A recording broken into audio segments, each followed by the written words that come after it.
আমি আপনাদের বলবো, পশ্চিমবঙ্গে শুধু দল মুখের পরিবর্তন নয়, ব্যবস্থার পরিবর্তনও আমরা করেছি। শাসকের আইন বদল হয়েছে, আইনের শাসন প্রতিষ্ঠা হয়েছে। মাননীয় স্বরাষ্ট্র সচিব গোবিন্দ মোহনজি আছেন। 2021 সালে ভোট পরবর্তী হিংসা হয়েছিল। কলকাতা হাইকোর্ট এনএইচআরসি-কে তদন্ত করতে দিয়েছিল।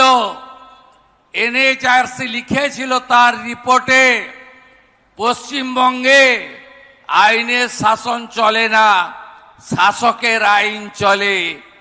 আমরা আপনাদের আশীর্বাদে ক্ষমতায় এসে আইনের শাসন প্রতিষ্ঠা করেছি।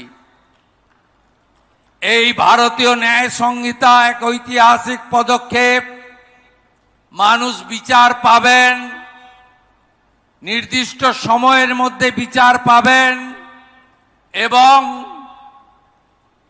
দোষীরা উপযুক্ত শাস্তিও নির্দিষ্ট সময়ের মধ্যে পাবেন।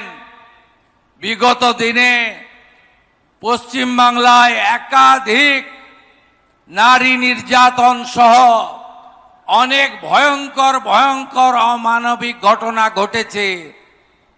শাস্তি হয়েছে, কিন্তু শাস্তি কার্যকর হয়নি।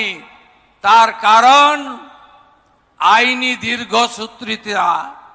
এই ভারতীয় ন্যায় সংহিতার যে 3টি মূল বিষয় রয়েছে, তার মধ্য দিয়ে আজকে নির্দিষ্ট সময়ের মধ্যে বিচার, স্বচ্ছ বিচার, আধুনিক প্রযুক্তির মধ্য দিয়ে বিচার পাইয়ে দেওয়ার জন্য যে ব্যবস্থা, এই ব্যবস্থা প্রদর্শনীর মধ্য দিয়ে সবাইকে জানাতে চায়, পশ্চিমবঙ্গ সরকার ভারত সরকারের